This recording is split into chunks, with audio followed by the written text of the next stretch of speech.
Hello to everyone. Welcome one more week. We'll be beginning in 5 minutes. See you all in a bit.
Okay, hello again. I'm very happy to be here one more week. I hope you enjoyed this module. I think we risk management is really, really exciting and very important to try to get success. Okay, this is Vanessa talking to you again this week. I'll be the lead expert in this session, and we have Fernanda, as usually. She's in headquarters in Washington, D.C., and this week we have Karina, and she's in Trinidad. She'll be helping me to get all your live questions at the end of the regular questions that I'm going to answer just right now. Okay, let's go to the first one.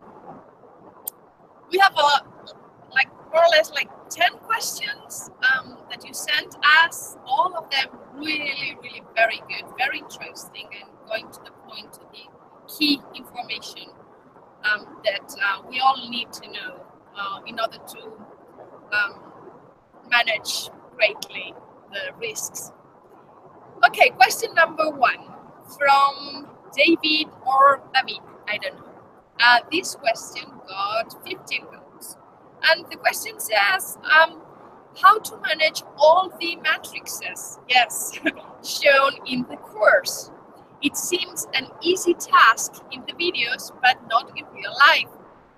Do you have any advice? Okay, sure, yeah, it's true. Sometimes a lot of information is too much information. Okay, so you have to know that when you're managing your risks, it's true you have a lot of matrices and a lot of graphs and everything, but you need to differentiate between your planning matrices, like for example your first risk register, where you identify your risk and where you start to define it and you start to look for historical information, etc. That's planning information. There's another category which we could call analysis matrices. Those are, for example, the one to analyze impact and probability. And then you have your working documents. And your working documents are those that you're really going to manage while executing your project. Those are the documents that you are going to use for monitoring and control. And these documents are, I'm not going to say simple, but not so many. What do these working documents contain? Well, first, your response matrix. So the only information that you really need to have every day with you when you're managing your risk or your project, it's a response matrix where you all, of course, you have identified your risk, you have your risk definition, you have the triggers, that's very important, those indicators that are going to measure how your risk is changing or it's getting more dangerous, let's say. How close are you getting to the adequate moment to start implementing your response? That's the trigger indicator. And then, of course, the response. So you need to, the only thing that you really need to have every day to manage your project from a risk management point of view is the response matrix, where you have risk definition, the trigger indicator, and the response. The response, you need to have the response itself, the definition of what are you going to do in order to manage that risk, but also the attributes. So who's going to be responsible of executing this response? Who's going to, when are you going to, if you have a date, when are you going to execute that response? Or what metrics are you going to state that will indicate that it's the right moment to execute your response? Those are the response attributes. And then, of course, you have your project execution plan, and your project execution plan will include those responses that you already know that need to be included in your execution. So when you're preparing your responses, there are responses that you don't know if you're going to include, you're going to execute. because they depend on an indicator, on a metric, and there are responses that you already know from the beginning that you need to include in your plan in order to execute them, to be able to manage known risk. Those responses will be in your project execution plan.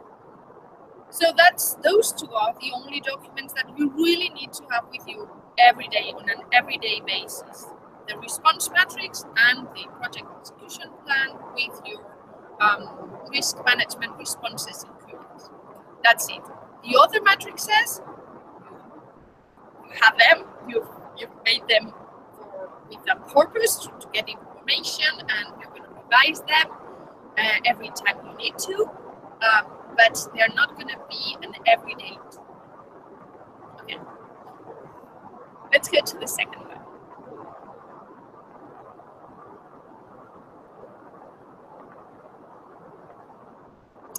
Second one, okay, this question comes from Paco Smith, and this question got 6 votes. Okay, project risk management, positive risk strategy differentiation. Okay, kindly provide a description of what differentiates whether it is appropriate to exploit, share, enhance, or accept a positive risk or opportunity. Albeit some may appear quite similar, as I understand there are nuances or gradients which distinguish each of them. Sure, there are. Okay, let's look at the answer. The difference between those 4 alternative to manage a risk is in fact how much the impact of that risk is going to cost you. So it's always going to be an analysis in terms of the relation between the cost of the risk and the benefit of the risk. That relationship between cost and benefit, and when we talk about cost, it's not only like pure budget, but it's also effort that at the end of the day it's going to be included in your budget. But when we talk about cost, it's cost within the project team and the project triple constraints. So it's scope, time, and cost. At the end, we know that everything comes to cost, but we have to look at it in a very holistic way. So the relationship between cost and benefit is the one that is going to define which strategy do you need to, or it's more adequate to manage every risk. Let's look at them. So, when do you decide to exploit the opportunity? When there is a low cost and the benefit is, of course, higher than that cost. It doesn't need to be very high, but it needs to be higher than the cost. Otherwise, it wouldn't make sense to invest anything in trying to get that opportunity. So you exploit when you see that it's the cost to get the opportunity is going to be low. You don't need to invest much effort or much budget or much time, and the benefit is going to be higher than that cost. Okay? In that case, you exploit it. You go for it. Share. Okay, you share when the cost is high, but the benefit of it's really appealing to your project. So it's interesting. You want to get that benefit, but the cost is too high. In that case, you say, okay, let's find a partner. Let's find someone that's going to help me with that cost. And of course, we'll also divide the benefit. That's to share an opportunity. Okay, enhance. Enhance, you decide to enhance when you have a low or medium cost and a medium benefit. Enhance is the translation of mitigation when we talk about threats. So enhance, you use it when we are talking about positive risks or opportunities, and the same strategy would be to mitigate when we are talking about threats. What does this mean? This means that either the impact of that opportunity is not so important or interesting or high as to invest everything you can in order to get it, or the cost would be too high in order to get that that benefit. So you decide, okay, if this is gonna cost me something that I can do it. It's not going to be stretching the project or stretching the team's effort or stretching the schedule. And I can get that benefit. Let's try it. So wouldn't be, when you do exploit, you say, I go for it. When you say enhance, you say,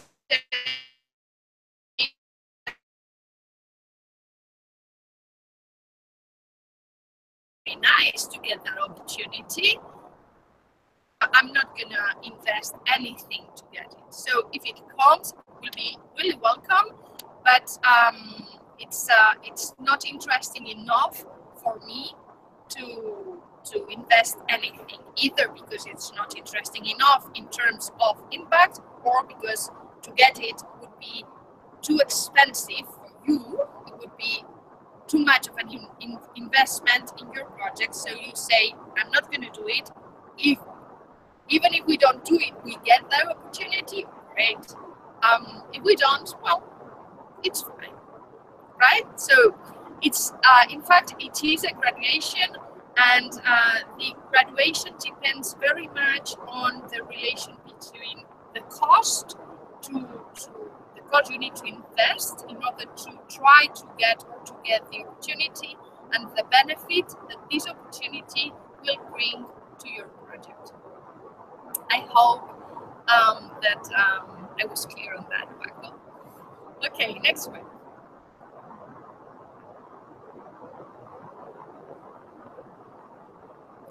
Question number 3 comes from Ogalo George, and this question got 5 votes.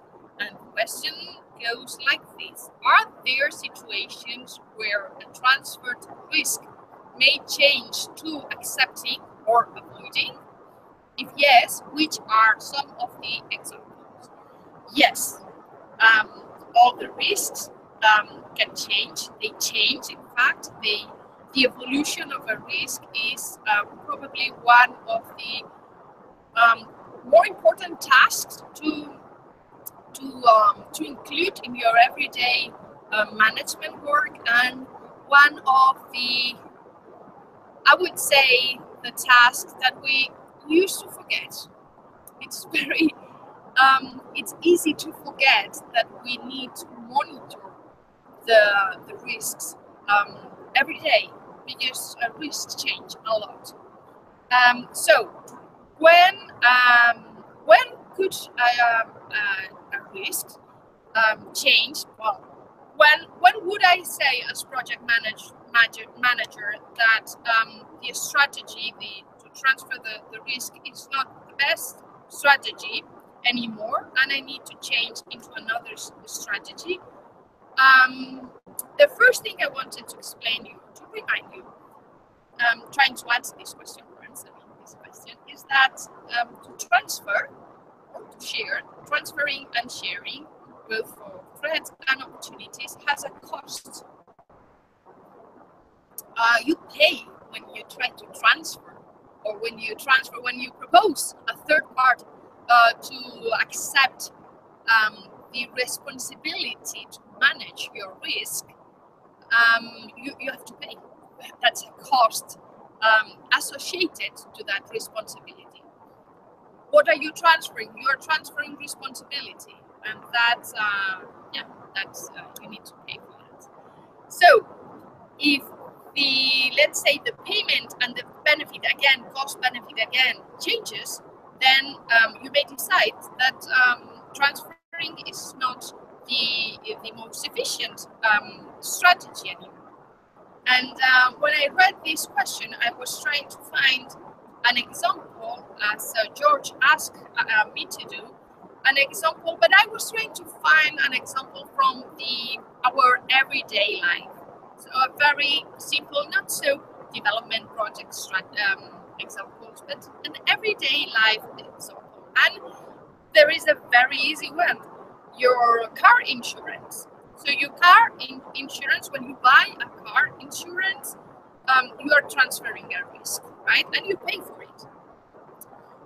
What if the law changes and suddenly, let's imagine a country where you have to buy car insurance, because when you have an accident, you have to pay a very high amount of money to the other driver, let's say. Then you say, okay, even if I'm very careful when I drive, the cost of an accident would be very, very high. So I prefer to buy a car insurance in case I have a car accident. Then you buy it, and there you are transferring your risk to the insurance company. Okay, suddenly the legislation, this rule changes, and they decide that the amount that you need to pay when you get into a car accident is not so high anymore. Then you start thinking, okay, maybe I'm paying too much to my insurance company, because even if I have an accident, I could pay that amount. It wouldn't be such an impact to my personal economy to pay that. And I haven't had any accident in 10 years, so probability that I get into an accident is very low, and if I do, the impact in terms of money that I have to pay, it's not high anymore. In that case, you decide that you don't want to pay a car insurance anymore, because the relation between the cost and the benefit has changed. Let's say that it has changed, as I said, because the amount that you have to pay is very low now. Then in that case, you're going to say, okay, you know what, I'm going to accept that risk. I don't want to pay anything to the insurance company. I don't want to have an insurance for my car. I'm going to accept the risk that I may get into an accident, because the probability is very low and the impact is very low also. In that case, you would change transferring for accepting. When would you change it for avoiding? It's like the opposite. Let's say that the amount you have to pay is super high. They change the rule, but they put a very, very elevated, very high amount when you get in an accident, and you go to your eye doctor, and the doctor says, well, you know, your vision is getting worse and worse, and it's beginning to be risky for you to drive. If you are in front of that situation, the probability to get in an accident is higher than before, because your vision is worse and the amount that you need to pay is very high. You say that is too risky. I cannot pay the insurance car because it's very expensive, and I really cannot have an accident. The impact would be too high. In that case, I'm going to sell my car. That would be a response to a risk of having an accident with a car. When the impact is very high, the probability is very high, and you decide to avoid it. Yes? So we were transferring, but the relation between cost and benefit changed, and when it changes, depending on probability and impact, then your strategy changes with that, and you may decide to accept it if the cost is very low, or you may decide to avoid it if the cost of the impact is better. Okay, next one.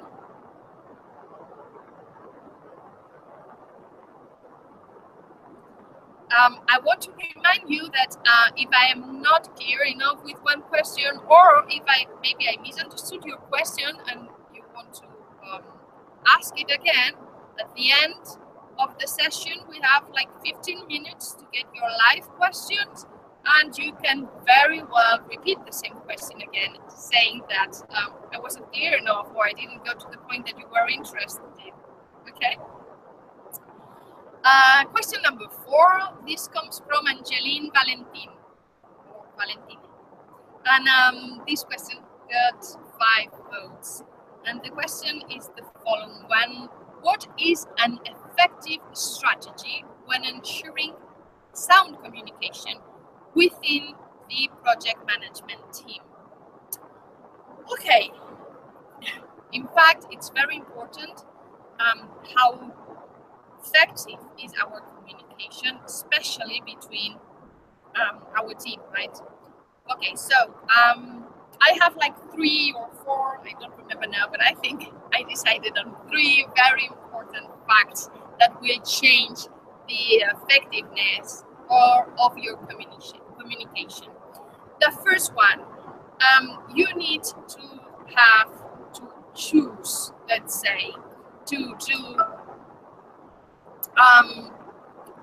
quality communication.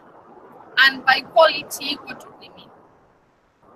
When we say that the communication has quality, it's when the content is clear, it's specific. There is no option to misunderstand it. So clear and specific. When you choose the right channel to distribute that content. So let's say, for example, if I want to talk to 6,000 people at a time, I'm not going to do a personal interview. That wouldn't be very effective or efficient as a channel, right?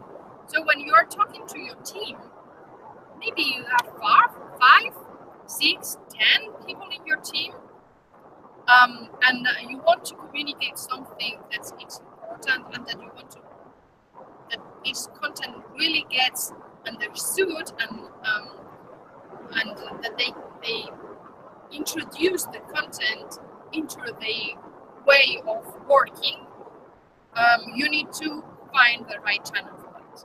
So content, clear and specific content, the right channel to deliver the content, and the frequency. And that's very important because sometimes we forget that maybe today we say, I want this to be green. If we don't remind our team that we want that to be green, and we don't follow on that command or decision, we have a risk there. We find a risk that they won't do it. So frequency on your communication is very important, especially when we want something to be done, when we think something is really important, we need to follow that communication. And following the communication is so important as monitoring is to the project. We know that planning is very important. It is, of course, but if you don't do monitoring and control, your planning is going to last 3 weeks. And after that, it's not going to be useful anymore. Well, the communication is more or less the same. Getting your message to your audience is very important, yes, but following that message, I would say it's even more important if you want to be successful in the execution. Okay. Oh, yes. There's another, a second thing. I was talking a lot about the first very important key information to get your communication to your team, but there's a second one. most of the times, when you want something to be assimilated by your team, you need to include them. It's very often we think that a command is effective, and it's not so much. It's not rich enough, and it doesn't reach the people that you want to work with. So when the communication is key to your project execution success, try to get that content, try to get to that content with your team. That's going to be something that when you communicate, it will resonate on them. They'll think, yes, in fact, during that meeting, we discussed that and we gave him or her that ideas and blah, blah, blah, right? So participation with your team and doing really a teamwork, you are not alone, and getting that information in a clear and specific way with the right channel and following that direction is going to help you a lot with your communication success. Okay, let's go to the third one.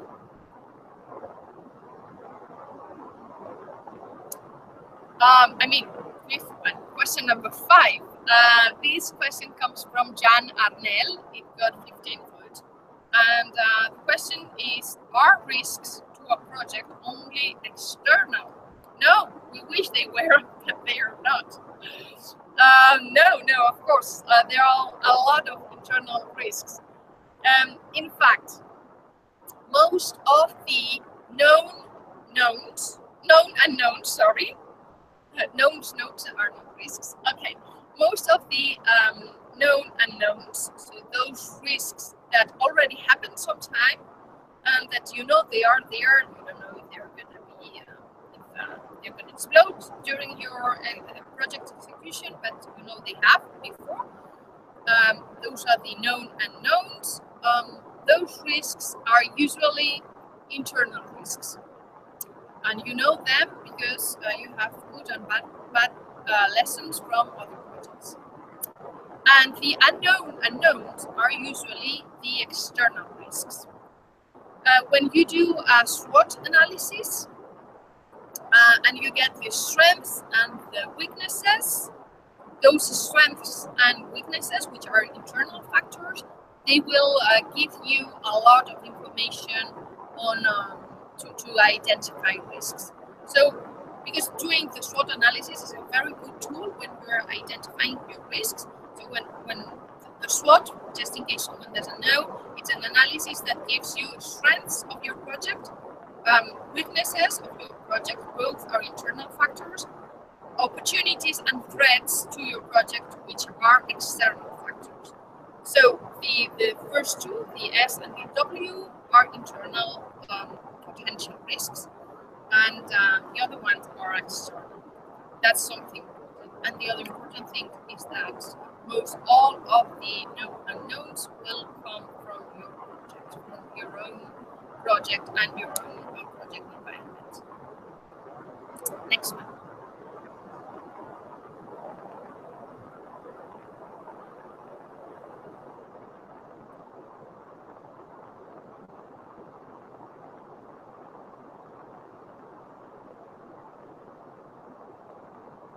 We have a 6th.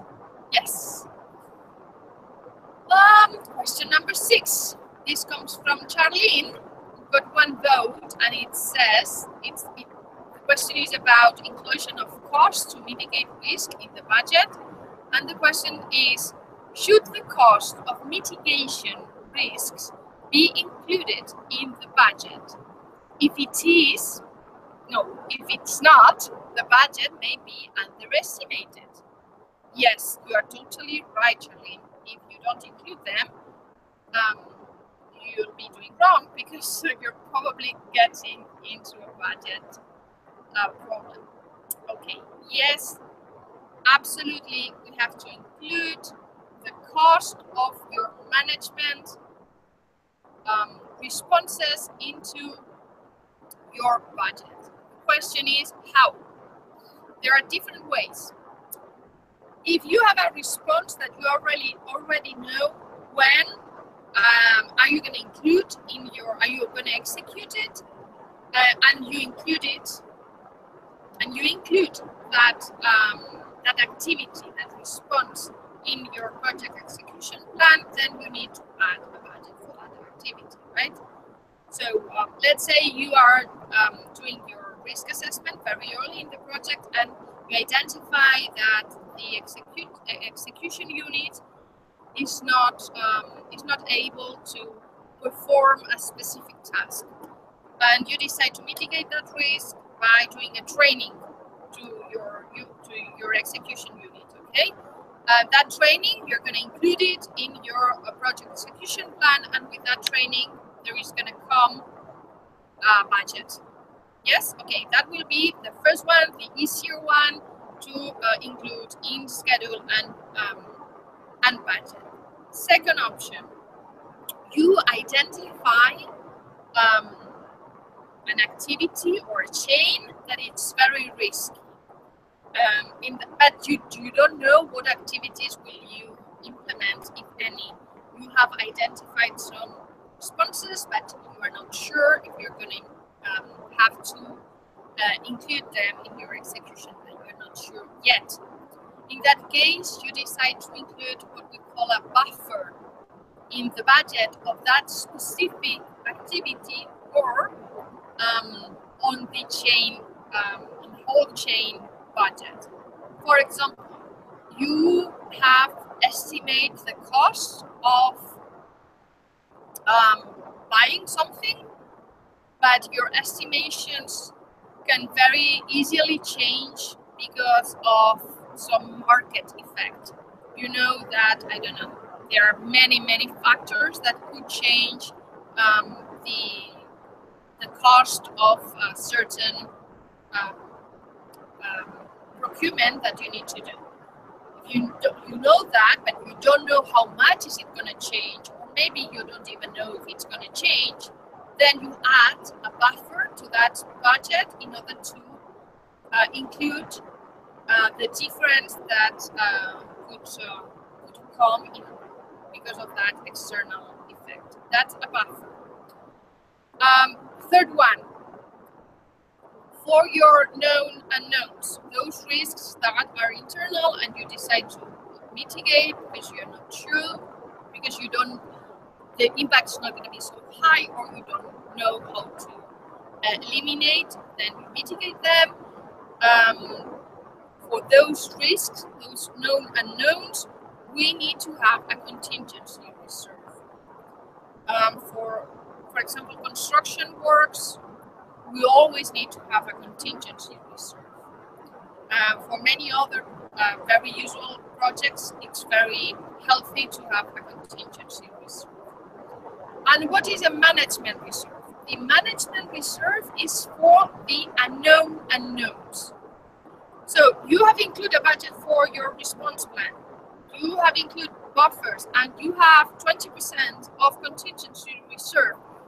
And you want to make sure, because it's a very difficult project, first time your company is doing that project, you want to make sure that you get your budget approved with room enough to include more costs. That's a management reserve. You don't know how are you going to use it, but you want to have it there just in case, because it's a very risky project. So for the unknown unknowns, you have a management reserve. Yes? Next one.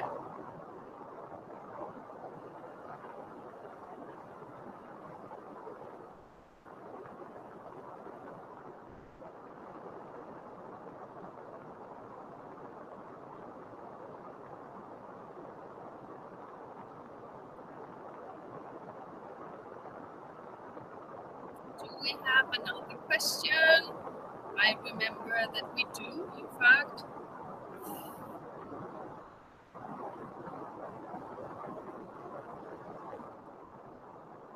Just want to show. Here it is. Okay, question number 7 from Federico about level of risk. And Federico asks, on what basis do we value a potential impact as 1, 2, or 3 in order to multiply it by the probability and obtain a low, medium, or high level of risk? That's a very interesting question. We are tempted to do it in a very subjective way, right? What it's called the expert judgment. Expert judgment is a useful tool only, or it should be, only when you don't have another one. So how do we decide if it's number 1, 2, 3? Well, there are 2 things that I want to remind you here. First thing, we decide because we have indicators, we have metrics. We know, for example, how many times in the last 5 years something happened in projects similar to ours. If we are identifying, let's say we are analyzing the risk to have higher budget.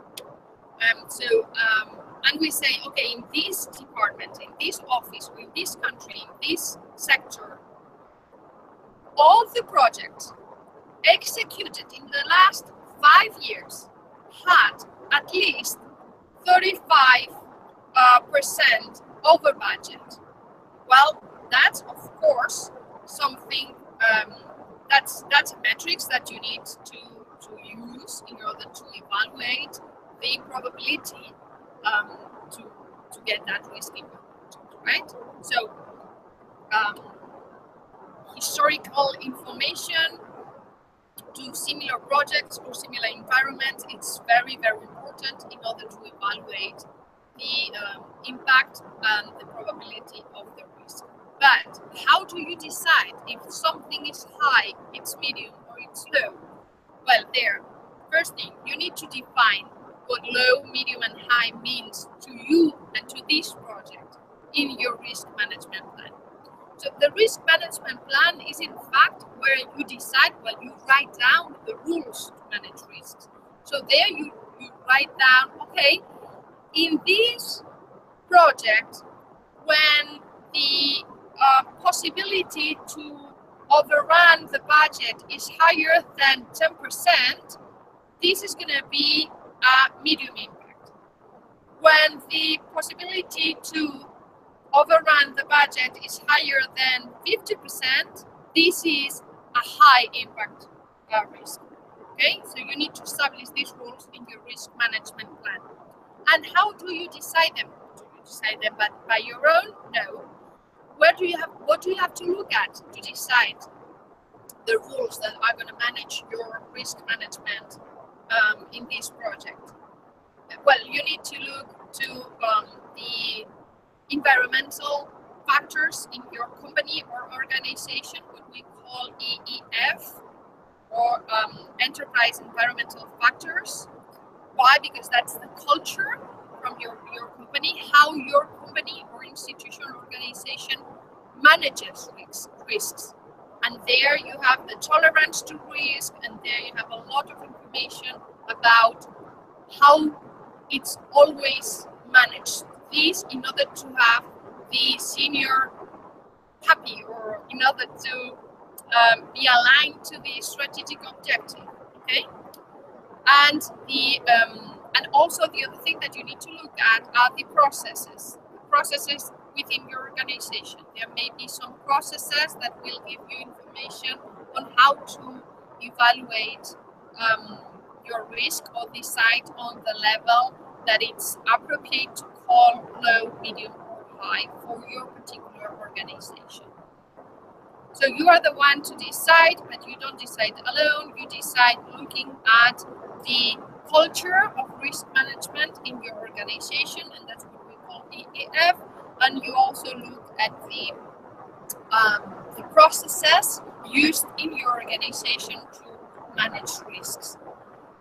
And with all that information and your indicators about probability and impact, you go to the evaluation, and then you establish the level of the risk.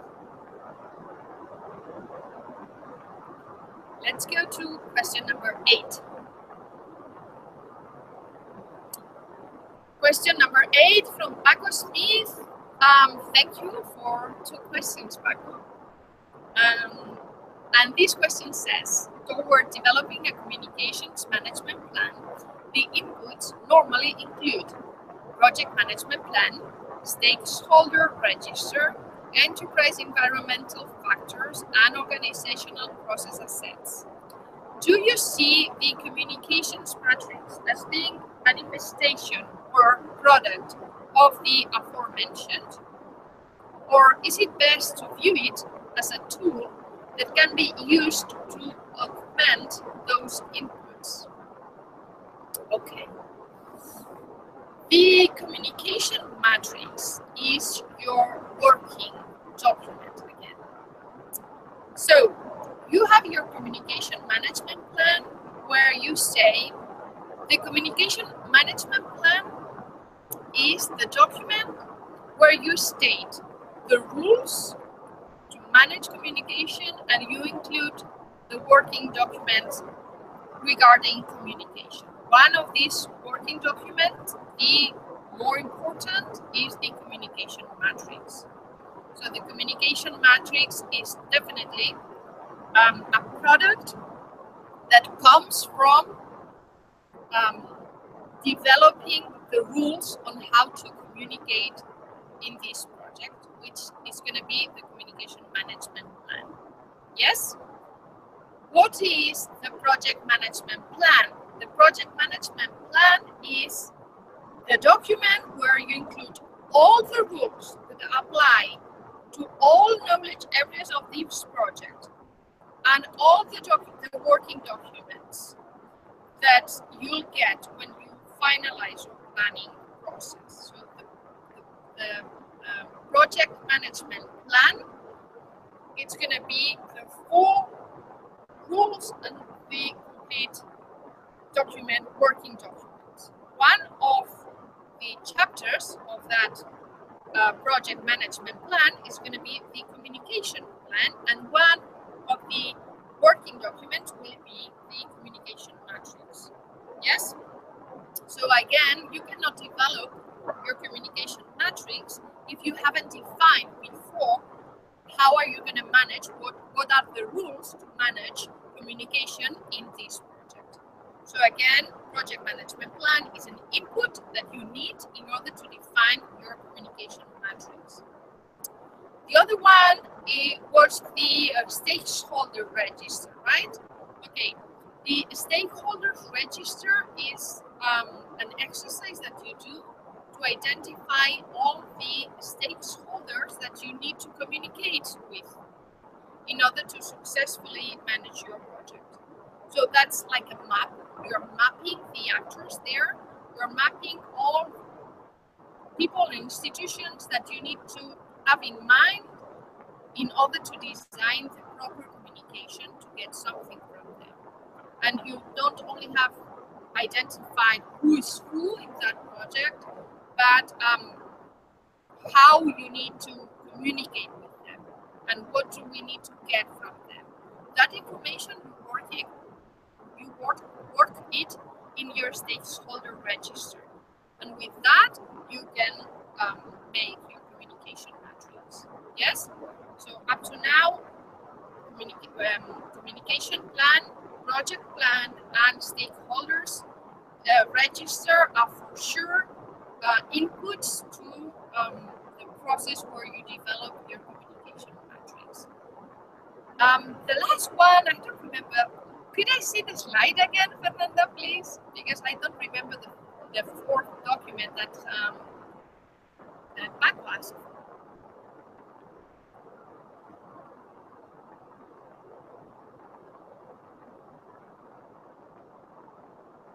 Well, if it's so difficult.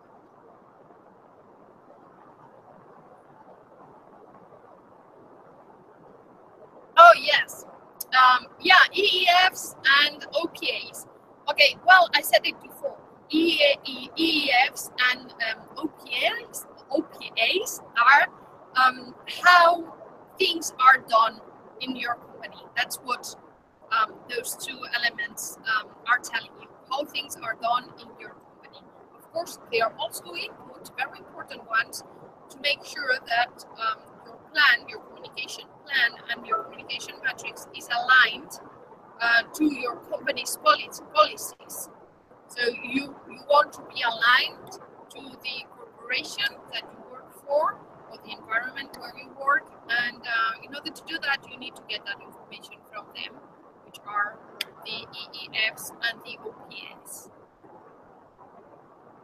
I hope I was clear with that. Otherwise, you can come back again with your question in the live question session, which is gonna start in some 2 or 3 minutes, because I think we have a last written question. Yes, question number 9. McGavin asked that political risk government approves an institution's project, but their term is up before the project is completed. Okay, I guess you're asking what happens then? What do you have to do, right? Okay, if the government change in an institution, what changes? Well, if we are in a beautiful, transparent world, nothing should change, because the project was already approved, and we have, and institutions have what we call institutional continuity. Okay, that's the beautiful world. What happens in real life? A very important process that you need to develop in a very continued way when you are managing a project is gathering requirements. Gathering requirements to make sure that your project is still relevant and it's still a priority for your institution, or boss, or for whoever you need to have on board in order to execute it. That's a priority as a project manager. So, of course, when the board changes, or when the high-level government of your institution changes, if you know that your project is a sensitive one, you need to gather requirements again, and by that it means you need to go there again and see if it's if your project is still a priority to them, and if your project is giving the right answers to the right challenges that are interesting to that new. Because if you don't, and that is in fact, I think it was a very, very interesting question, because that is in fact a very common risk. If you don't, so if you see that your project is not aligned anymore with the interest of the board, you're probably going to face some execution problems, delays, and maybe you don't have the team that you wanted to have, maybe you have some cuts on your budget. In order to try to mitigate that risk, if not to avoid it, it's very intelligent to gather the requirements all over your execution cycle. Okay, and I think this was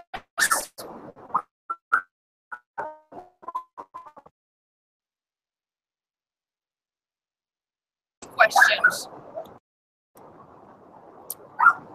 What is the lowest percentage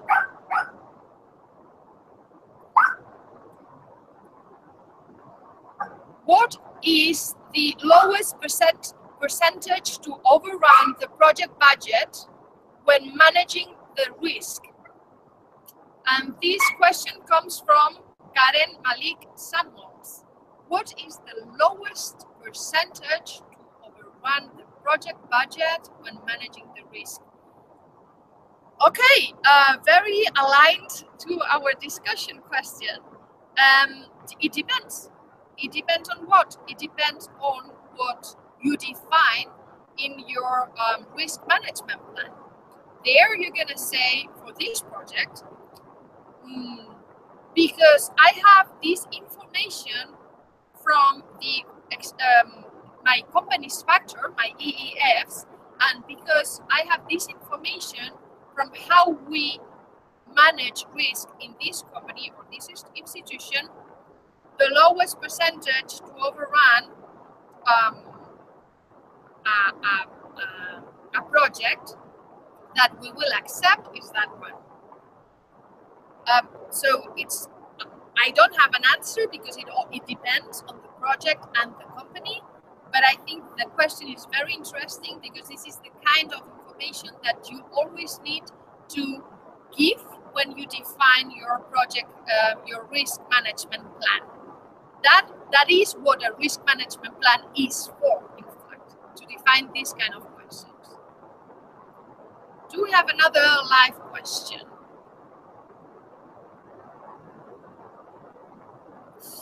Oh, from Anonymous.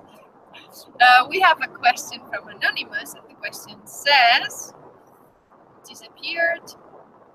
Is it here again? No, it's not. Yes, here it is. Could you give us an example of a positive risk that has come up in one of your projects? Yeah, sure, I can. A very usual one is that we don't expend the budget. I think that's if some of you work for the public service, you'll notice that our problem is more usually linked to the non-execution of the full budget than to overrunning our budget, right? So sometimes we don't execute the budget, and we get to the end of the project with some budget there that we can use to add some value to the impact. If you know that before the closing of the project, because you've been actively gathering the risks and analyzing them and monitoring the performance of the project, you can identify that opportunity in a moment where you can add an activity that's going to be really useful to achieve your objective before or in a higher quality. So in many projects in public sector, we have this opportunity that if we save some budget because of many reasons, we can use them to add value to our objective. That's an opportunity that comes very easily to my mind because it's very, very useful in public service.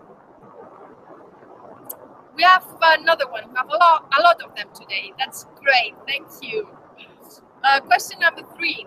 Is the communication matrix vertically assigned? I'm not sure I understand what vertically assigned means.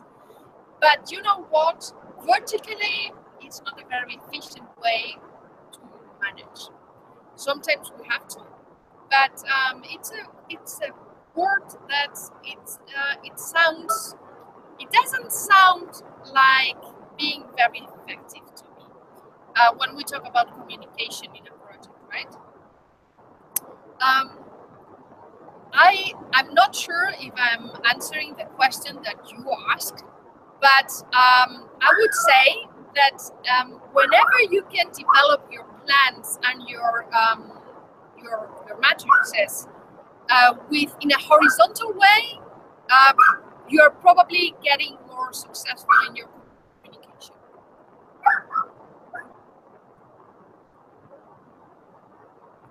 Question number 4 from a live session. How to communicate a project that goes wrong to stakeholders? Okay, that's a very good one. I've been there. You know how, in a very professional way. So straight to the point with the metrics.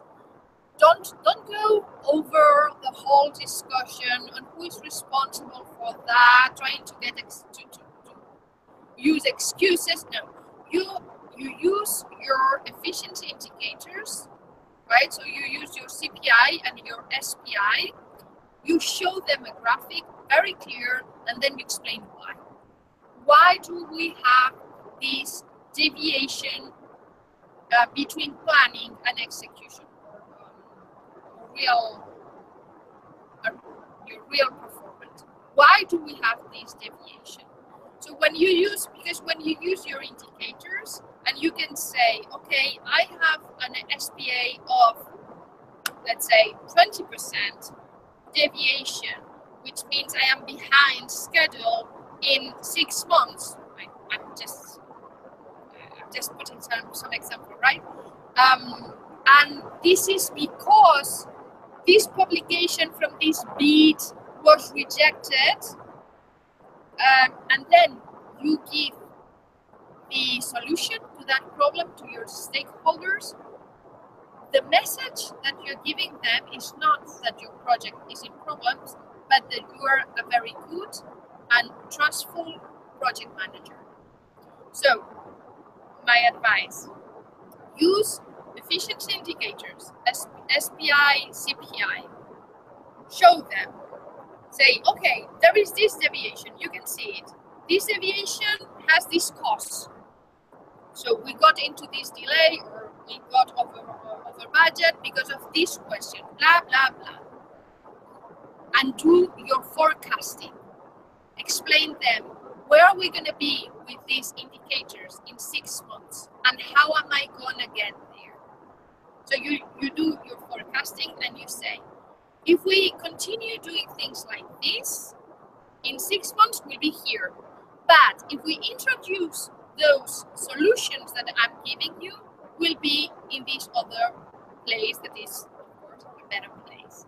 Yes? Okay, so because this is very, very important situation to manage correctly. Those situations are the ones that are going to define who are you as a project manager. Straight to the point. Show your indicators. Show them that you're measuring, that you are in an everyday work. Show them why in a very specific way, and show them how are you going to change that bad scenario in a very good one, or in an acceptable one. Yes? And we still have some minutes to get another one. Question number 5. What will happen to the project if communication is disseminated to outside stakeholders? Okay, I guess you mean that you don't want to disseminate this communication, right?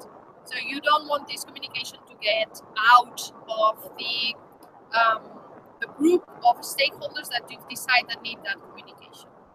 Well, then it's gonna be again, it's gonna depend on this scenario. But let me tell you something. If you have a very sensitive communication, something important that you really don't want this communication to leak, to go outside the group of destination that you chose, then you need to manage that situation as a risk. So if it's important enough to think about it, you have to manage the situation as a risk. And if you manage the situation as a risk, you need to have a response. So in case the information leaks, you know how to answer to that situation, to the leak, and you'll do it in time, in the right time, and in the proper way to control the impact of it. That's a very nice way to close, because we are linking communication with risks. And why I thank you for that question. You give me the opportunity to do that link.